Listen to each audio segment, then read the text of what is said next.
আসসালামু আলাইকুম। তোমরা মাওলানা আশরাফুলের নতুন নতুন ওয়াজ শোনার জন্য কোরআন হাদিসের তোমরা আমাদের চ্যানেলটিকে নোটিফিকেশন পাওয়ার জন্য তোমরা চ্যানেলটিকে সাবস্ক্রাইব করো আর সন্ধে 6টায় আপলোড হবে। তিনি প্রথম কমান্ডার হবেন জায়েদ বিন হারেস। যুদ্ধ আরম্ভ হয়ে গেল, এমন ভাবে যুদ্ধ আরম্ভ হয়ে গেল, যুদ্ধ চলছে, চলতে চলতে চলতে অনেক কাফেরকে জাহান্নামে ভরে দিয়ে জায়েদ বিন হারেস শহীদ হয়ে যাচ্ছেন, শাহাদাত বরণ করছেন। সকলে বলেন ইন্না লিল্লাহি ওয়া ইন্না ইলাইহি রাজিউন। 2 নম্বর হযরত জাফর বিন আবু তালেব, তিনি হলেন কমান্ডার। তিনি ঝান্ডা হাতে নিলেন, তিনি লড়াই আরম্ভ করলেন। এই লড়াই করতে করতে কাফেরের সঙ্গে মোকাবেলা করতে করতে করতে একটা হাত যখন কেটে গেল, আর এক হাত দিয়ে লড়াই করছেন, ঝান্ডা মুখে ধরে আছেন, আর একটা তার হাত কেটে গেল। এইবারে সেই আবার তার আর একটা পা যেন কেটে গেল, যেন ঝান্ডা মুখে ধরে আছেন, আর একটা পা যেন কাটে গেল। মুশরিকেরা কাফেরেরা কেটে দিল, তিনি জমিনে পড়ে গেলেন। এমন সময় হযরত আব্দুল্লাহ বিন রাওহা তিনি ঝান্ডা হাতে নিলেন, তিনি এবার যুদ্ধ আরম্ভ করলেন। এইবারে তিনি লড়াই করছেন, এমন ভাবে যুদ্ধ চালিয়ে যাচ্ছেন। এই যুদ্ধ করতে করতে করতে অনেক কাফেরকে জাহান্নামে ভরে দিয়ে তিনিও শাহাদাত বরণ করছেন, তিনিও শহীদ হয়ে যাচ্ছেন। বলে ইন্না লিল্লাহি ওয়া ইন্না ইলাইহি রাজিউন। চতুর্থ নম্বরে সেই ইসলামের পতাকা ঝান্ডা আপনার মানে খালিদ বিন ওয়ালিদ তিনি হাতে নিলেন। এইবারে তিনি লড়াই আরম্ভ করলেন। এই লড়াই করতে করতে করতে করতে আহারে যেন কেলার গাছের মতো কাফিরদেরকে জাহান্নামে পাঠিয়ে দেয়। এইভাবে লড়াই করতে করতে করতে আহারে রাস্তাগুলি পরিষ্কার করতে করতে যেমন কচুগুলি কাটা যায়, কলার গাছ এক ধার থেকে সাপ করে যায়, এইরকম যেন সাপ করছে। তারা কাফিররা ছিল 2 লক্ষ, মুসলমান মাত্র 30,000, কিন্তু তাদের বুকে ঈমান ছিল, ঈমান ছিল। সেই শহীদ বিন খালিদ বিন ওয়ালিদ একখানা তলোয়ার ভেঙে গেল, দ্বিতীয় নাম্বার তলোয়ার দেওয়া হলো, সে তলোয়ার ভেঙে গেল। একখানা দুইখানা করতে করতে 1-2খানা নয়, হযরত খালিদ বিন ওয়ালিদের হাতে 9খানা তলোয়ার ভেঙেছিল। 10 নম্বর তলোয়ার দিয়ে তাবুকের প্রান্তরে জয় লাভ করেছিলেন, জয় করেছিলেন। তাই খালিদ বিন ওয়ালিদকে বলা হয় সাইফুল্লাহ। আল্লাহর তলোয়ার দিয়ে তাবুকের প্রান্তর মক্কার প্রান্তকে জয় করেছিলেন। মুসলমান ছিল 30,000, আর তারা ছিল 2 লক্ষ, তারা ছিল 2 লক্ষ।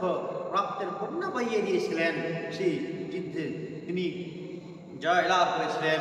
তাই খালিদ বিন ওয়ালিদকে বলা হয় সাইফুল্লাহ, মানে আল্লাহর তলোয়ার দিয়ে এই আপনার মক্কার প্রান্তকে কি করেছিলেন, জয় করেছিলেন। সম্মানিত উপস্থিতি, যুদ্ধ শেষ হয়ে গেল। ওই 3 জন কমান্ডারকে এক জায়গায় করা হলো। দেখা গেল জাফর বিন আবু তালেবের শরীরে একখানা দুইখানা জখম ছিল না। রাবী বর্ণনা করছেন জাফর বিন আবু তালেবের শরীরে 99খানা জখম ছিল, 99টা জখম ছিল। আর তার হাতটা কেটে গেছিল, হাত ছিল না, পা ছিল না। আল্লাহর রাসূল যেন অনেকক্ষণ দাঁড়িয়ে তাদের জন্য দোয়া করছেন, রব্বুল আলামিন আমি এদেরকে আল্লাহ গো যায়েদ বিন হারেস, জাফর বিন আবু তালেব, হযরতে আব্দুল্লাহ বিন রাওহা, রব্বুল আলামিন এদের উপরে আমি রাজি আছি, আল্লাহ তুমি রাজি হয়ে যাও। আল্লাহ রাসূলের চোখ দেওয়া জোর নয়, অস্ত্র ঝরছে। অনেকক্ষণ ধরে দাঁড়িয়ে দাঁড়িয়ে আল্লাহ নবী তাদের জন্য দোয়া করেছিলেন। তাই জাফর বিন আবু তালেবের 1-2খানা জখম ছিল না, শরীরে 99টা জখম ছিল। তার 2 পা কেটে দেওয়া হয়েছিল, হাত 2টো কেটে দেওয়া হয়েছিল, সারা শরীর ক্ষত বিক্ষত হয়েছিল। আল্লাহ নবী অনেকক্ষণ ধরে দোয়া করেছিলেন। তাই আল্লাহ রাসূল জাফর বিন আবু তালেবকে বললেন যে জানাহান আল্লাহ রাব্বুল আলামিন কিয়ামতের দিনে যখন জাফর বিন আবু তালেবকে আল্লাহ রাব্বুল আলামিন জান্নাতে প্রবেশ করাবেন, 2খানা ডানা দিবেন, জাফর বিন আবু তালেব জান্নাতে উঠবেন। ও মুসলমান, আজকে এই রক্তমাখা দিন পেয়ে, এই রক্তমাখায় দিন পেয়ে, ইসলাম পেয়ে আজকে আমরা ঘুমিয়ে আছি। তুমি তোমার বংশধরকে দেখো, তুমি কোন নাসালের, তুমি তুমি কোন বংশের লোক, তুমি কোথা থেকে এসছো। আজকে আমরা রক্তমাখা দিনকে পেয়ে আমরা কি করছি, ছিনিমিনি খেলছি। আহা, এটা তোমার রাদিয়াল্লাহু তাআলা আনহু, তিনি যখন কলমা পড়ে মুসলমান হয়েছিলেন, আরব লোকে এমন ভাবে নারায় ভয় লাগিয়েছিলেন, সারা আরব তাকে বলেছিল। আর উমর বলেছিলেন, ইয়া রাসূলুল্লাহ, ইয়া হাবিবাল্লাহ, আমরা আর বসে বসে দিন প্রচার করব না, আপনার বাবরে দিন প্রচার করব না, আমরা প্রকাশ্যে আমরা দিন প্রচার করবো। ইয়া রাসূলুল্লাহ, আমরা আর ঘরে বসে থাকবো না। কলমা পড়ে নিলেন, আহারে বাবার প্রাণ করে গেলেন, এলান করে দিলেন, আমি উমর কালমা পড়েছি, মুসলমান হয়েছি, তোমাদের বুকে যদি দম থেকে আমার সঙ্গে মোকাবেলা করে এসো, আমি মুহাম্মাদের ধর্ম কবুল করেছি। একজন আরবের মানুষ বের হয়নি।